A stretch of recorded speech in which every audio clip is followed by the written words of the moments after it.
ప్రజలు గమనిస్తూ ఉన్నారు. ఈరోజు రాప్తాడు నియోజకవర్గంలో 50,000 మందికి పెన్షన్లు వస్తూ ఉన్నాయి. ఆ 50,000 కుటుంబాలను కూడా ఇబ్బంది పెట్టే కార్యక్రమం చేస్తున్నారు చంద్రబాబు నాయుడు గారు. కాబట్టి వాలంటీర్ల వ్యవస్థను గౌరవించి వాలంటీర్ల వ్యవస్థ ద్వారా ప్రజలను కాపాడుకునేటువంటి ఒక విధానాన్ని తీసుకొచ్చింది జగన్మోహన్ రెడ్డి గారు. కాబట్టి ప్రజలు కూడా ఇవన్నీ గమనించి జగనన్నకు మళ్ళీ ఓట్లు వేస్తారు. జగనన్న పెట్టిన అభ్యర్థులందరినీ కూడా వైఎస్ఆర్ కాంగ్రెస్ పార్టీ అభ్యర్థులందరినీ కూడా గెలిపిస్తారు. తప్పనిసరిగా మీరు ప్రజల్ని ఇబ్బంది పెట్టాలనుకుంటే, ప్రజలు కళ్ళెర్ర చేస్తే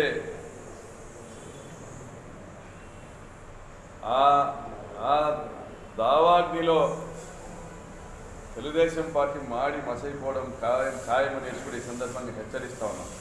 అదేవిధంగా చంద్రబాబు నాయుడు గారు రాప్తాడులో ఆయన మాట్లాడుతూ ప్రాజెక్టు పూర్తి చేస్తామన్నారు. మరి మేము తీసుకొచ్చినటువంటి స్కీము పేరూరు డ్యామ్ హంద్రీనీవా నీరు తోపుదుర్తి ప్రకాష్ రెడ్డి అనే వ్యక్తి చేసినటువంటి ఒక సృష్టి. ఈ ప్రాజెక్టు డిజైన్ చేసింది తోపుదుర్తి ప్రకాష్ రెడ్డి. హంద్రీనీవా నుంచి పేరూరు డ్యామ్ నీళ్ళు ఇవ్వడం అనేది తోపుదుర్తి ప్రకాష్ రెడ్డి డిజైన్ చేసినటువంటి. దీన్ని ఇంప్లిమెంట్ చేసింది కూడా తోపుదుర్తి ప్రకాష్ రెడ్డి. పేరూరు డ్యామ్ నీళ్ళు తీసుకొని వచ్చింది. జగనన్న ఆశీస్సులతో జగనన్న జీవో ఇచ్చి 1 TMC నీళ్ళను కేటాయిస్తే నీళ్లు తీసుకొని రాగలిగాం. మరి 14 సంవత్సరాలు ముఖ్యమంత్రిగా ఉన్నటువంటి చంద్రబాబు నాయుడు ఏ రోజు పేరూరు డ్యామ్ గురించి పట్టించుకోలే. పేరూరు డ్యామ్కు నీళ్లు పారించండి అయ్యా, కానీ ఖర్చు కాదని సలహాలు ఇస్తే కూడా ఎద్దేవా చేశారు. 800 కోట్ల రూపాయలు నిధులు పారించాలని ప్రయత్నం చేసుకున్నారు. మళ్ళీ అటువంటి పెద్ద మనిషి మళ్ళీ ఇప్పుడు వచ్చి మేము నీళ్ళు ఇస్తాము, దేవరకొండ రిజర్వాయర్ పూర్తి చేస్తామంటే, దేవరకొండ రిజర్వాయర్ అనేది ఎక్కడుందో కూడా మీకు తెలియదు. దాని ప్రపోజల్ దేవరకొండ రిజర్వాయర్ని దాన్ని రూపకల్పన చేసింది కూడా తోపుదుర్తి ప్రకాష్ రెడ్డి. ఎక్కడ నిర్మాణం చేయొచ్చు రిజర్వాయర్లు అనేది తోపుదుర్తి కానీ దేవరకొండ కానీ, ఈ రిజర్వాయర్ల రూపకల్పన చేసింది కూడా తోపుదుర్తి ప్రకాష్ రెడ్డి. ఏ ప్రాంతంలో అతి తక్కువ ఖర్చుకు అతి ఎక్కువ నీళ్లను నిలపవచ్చును, అంటే నీవు ఆయకట్టును ఏ విధంగా మనం ఆయకట్టుకు స్థిరీకరణకు నీళ్లు మనము స్టోరేజ్ చేసుకోవచ్చు అనేది. సో ఇక్కడ నీదంటూ ఏమీ లేదు చంద్రబాబు నాయుడు గారు. రాప్తాడు నియోజకవర్గంలో ఏ మంచి కార్యక్రమం అయినా, అది డైరీ అయినా గార్మెంట్స్ అయినా కూడా తోపుదుర్తి ప్రకాష్ రెడ్డి. నువ్వు కేవలం జాకీకి 250 కోట్ల రూపాయలు అప్పనంగా దోచిపెట్టేదానికి కుట్ర చేసినావు. నువ్వు ముఖ్యమంత్రిగా ఉన్నటువంటి 5 ఏళ్లలో జాకీకి భూములు ఇచ్చినాక 3 ఏళ్ళు కూడా నువ్వే ముఖ్యమంత్రిగా ఉన్నా కూడా అది రాలే. నీ హయాంలోనే అది వెళ్ళిపోయి సేలంకు పోయిందనేసి అప్పట్లోనే పత్రికలు రాసినాయి. మీ పరిటాల సునీత లోకేష్ సమక్షంలోనే రాప్తాడు నియోజకవర్గ ప్రజలు కూడా చెప్పినారు, జాకీ వెళ్ళిపోతే మహిళలకు ఆటో దోలడం శిక్షణ అనిపించింది పరిటాల సునీత అనేసి కూడా మహిళలే చెప్పినారు లోకేష్ సమక్షంలోనే. కాబట్టి మీరు రాప్తాడు నియోజకవర్గంలో చంద్రబాబు పేరు చెప్తే గుర్తొచ్చేది ఏంది లేదు, రాజశేఖర రెడ్డి పేరు చెప్తే గుర్తొచ్చేది హంద్రీనీవా, జగన్మోహన్ రెడ్డి పేరు చెప్తే గుర్తొచ్చేది పేరూరు డ్యాంకు నీళ్లు. ఈరోజు జగన్మోహన్ రెడ్డి గారి పేరు చెప్తే రాప్తాడు నియోజకవర్గంలో చెప్పుకోవడానికి 100 ఉన్నాయి. ఈరోజు ఉద్యోగ అవకాశాల కల్పనలో మీరు మూసేసినటువంటి బంగారు గనులు తెరిపించినాం.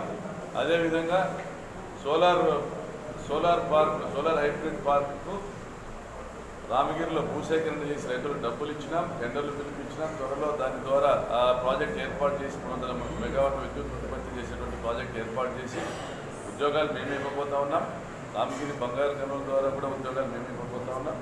అదేవిధంగా జిందాల్కి ఏదైతే 1050 మెగావాట్ల సోలార్ ప్లాంట్ శాంక్షన్ చేశారో జగనన్న, దాని ద్వారా కూడా ఉద్యోగ అవకాశాలు కల్పించబోతా ఉన్నాం. కేవలం ఒక రామగిరి కనగానపల్లి మండలాల్లోనే 6,000 ఉద్యోగాలు మేము కల్పిస్తూ ఉన్నాం.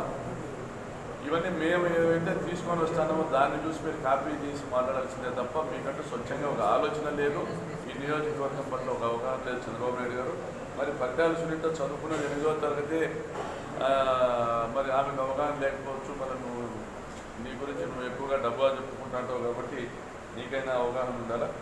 అదేవిధంగా అమ్మ డైరీ ఏర్పాటు చేశాం. అమ్మ డైరీ మా డబ్బులు 20 కోట్ల రూపాయలతో మేము కట్టి ఈ నియోజకవర్గం మహిళా పాడి రైతులకు కానుకగా ఇచ్చాం. రిజిస్ట్రేషన్ చేసి వాళ్ళకి అప్పచెప్పాం. ఇందులో ఈరోజు 30,000 లీటర్లను మేము కొనుగోలు చేస్తూ ఉన్నాం ప్రతిరోజు. దీన్ని అనతి కాలంలో 1,00,000 లీటర్ల కొనుగోలుకి అంటే నియోజకవర్గ వ్యాప్తంగా ప్రతి ఒక్క రైతుకు సంబంధించినటువంటి పాలను అత్యధిక ధరలో ఈ రాష్ట్రంలోని ఏ ప్రైవేట్ డైరీకి అంటే కూడా ఎక్కువ ధరకు మేము కొంటా ఉన్నాం. అదేవిధంగా ఇంకా కూడా 30,000 లీటర్ల నుంచి 1,00,000 లీటర్లు కూడా పెంచిపోతున్నాం. ఇవన్నీ కూడా మేము ఆల్రెడీ ఇంప్లిమెంట్ చేస్తూ ఉండేది. మేము ఎంప్లాయ్మెంట్ క్రియేషన్లో ఆల్రెడీ ముందుకు పోయాం. గార్మెంట్ ఫ్యాక్టరీకి కూడా 11.5 ఎకరా భూములు కేటాయించారు. దాని నిర్మాణానికి కూడా ఒక సంస్థకు పనులు అప్పచెప్పాము. నేను మళ్ళీ 2024లో జూన్ 4న గెలిచిన తర్వాత 6 నెలల్లోనే గార్మెంట్ ఫ్యాక్టరీని కూడా నిర్మాణం పూర్తి చేసి పనులు కూడా దాంట్లో ఎంప్లాయ్మెంట్ కూడా స్టార్ట్ చేస్తాం. అంటే రాబోయే 6 నెలలు డిసెంబర్ అంటే 2025 జనవరి 1కి నియోజకవర్గంలో ఉపాధి అవకాశాలు కొత్త పుంతలు దొక్కే విధంగా కూడా చర్యలు తీసుకుంటున్నాం. 25 ఏళ్ళుగా మీరు ఏం చేయలే. ఈ 5 ఏళ్లలో మేము ఎంతో చేశాం. మీరు విద్యుత్ గురించి మాట్లాడుతూ ఉన్నాం. 7 సబ్స్టేషన్లు తీసుకొచ్చాం. చంద్రబాబు నాయుడు గారు విద్యుత్ గురించి మాట్లాడుతూ ఉన్నారు. మరి ఈరోజు 14 సంవత్సరాలుగా ముఖ్యమంత్రి ఉండే ఆయన మరి పరిటాల సునీత కానీ ఎన్నడూ కూడా ఒక టర్మ్లో 7 సబ్స్టేషన్లు తెచ్చిన పాపాన్ని కూడా మేము తీసుకొని వచ్చినాం. 17,000 ఇళ్ళు తీసుకొచ్చాం. మరి ఇంత పెద్ద ఎత్తున అభివృద్ధి చేస్తున్న రాప్తాడు నియోజకవర్గంలో వచ్చి అబద్ధాలు చెప్తామంటే నీకు సంబంధించినటువంటి నువ్వు తోలుకొచ్చిన జనం కూడా వాళ్ళు స్పందించింది లేదు. ఇంటింటికి మంచినీళ్ళు మేము తెస్తామని చెప్తా ఉన్నాం. మేము ఇప్పటికే టెండర్లు పిలిపించాం, పనులు చేస్తూ ఉన్నాం. ఇప్పటికే పిఏబిఆర్ డ్యామ్ నుంచి అనంతపురం వరకు 43 కిలోమీటర్ల పైప్ లైన్ అయితే 33 కిలోమీటర్ల పైప్ లైన్ పనులు పూర్తి చేసాం. ఆల్మోస్ట్గా ఇంకొక 10 కిలోమీటర్లకు అది కూడా మీకు సంబంధించిన కాంట్రాక్టర్లు ఎవరో టెండర్లు వేసి ఆ పనులు చేయకుండా స్టార్ట్ చేయకుండా అడ్డుపడింది తప్ప మొత్తం ఆల్రెడీ కూడా పనులు పూర్తి చేశాం.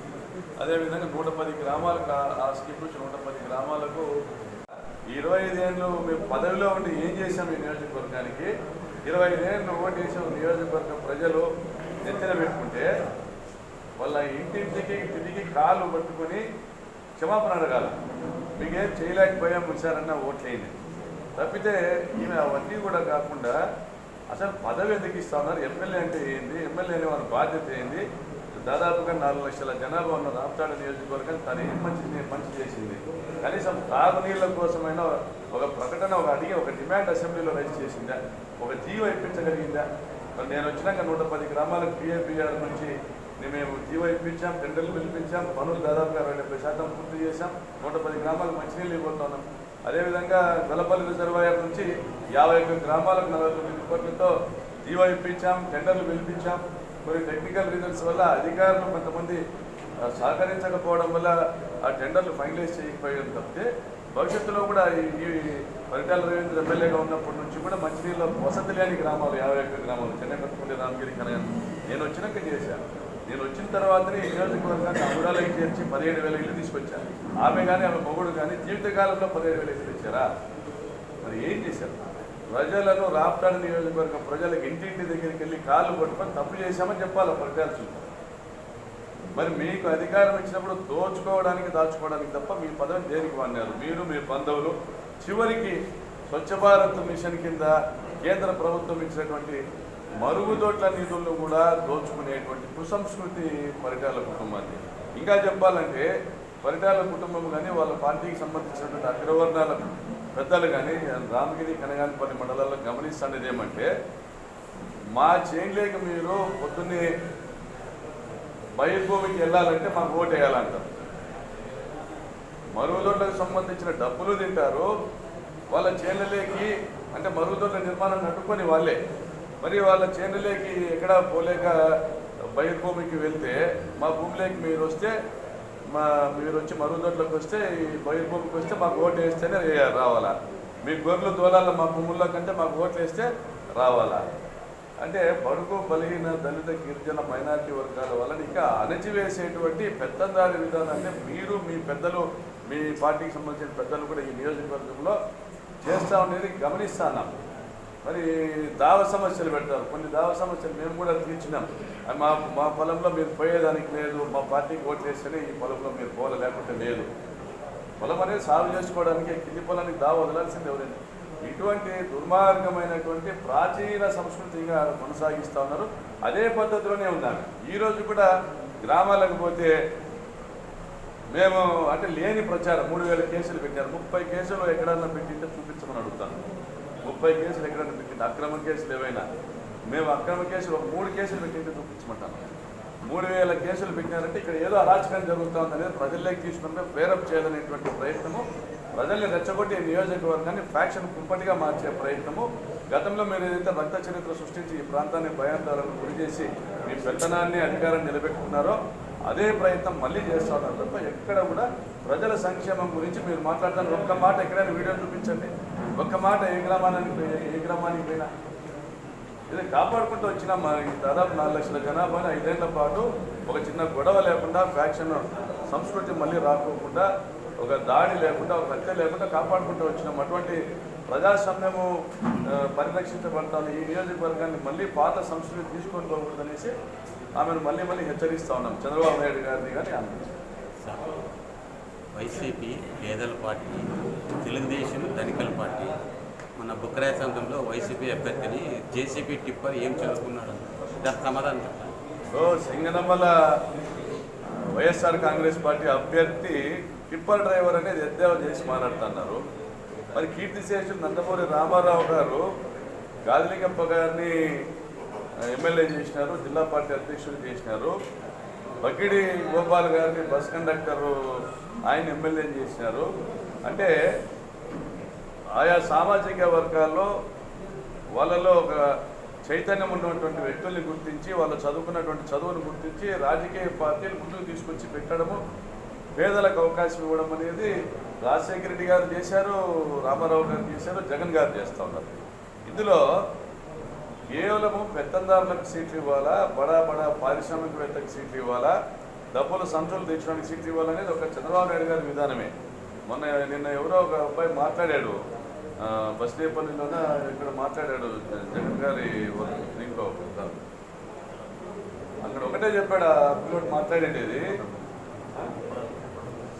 ఒక పిల్లోడు మాట్లాడింది ఒకటే. ఏం మాట్లాడాడంటే టిప్పర్ గుద్దితే సైకిల్ ఉంటుందా, టిప్పర్ గుద్దితే సైకిల్ రోజు అవుతుంది, సైకిల్ షేప్లెస్ అవుతుంది. మరి సింగనమలలో కూడా tipper driver గుద్దితే Telugu Desam party cycle party ఓడిపోయి గుజరీకి పోవాల్సిందే.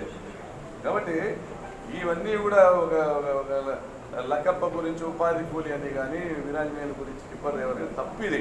ఇది నీకేం పెత్తందారుల పార్టీ కావచ్చు మీరు తెలుగుదేశం పార్టీ, కానీ పేదల్ని గేలు చేసేటువంటి విధానం అయితే తప్పు. ఎవరైనా కూడా ఖండించాల్సింది.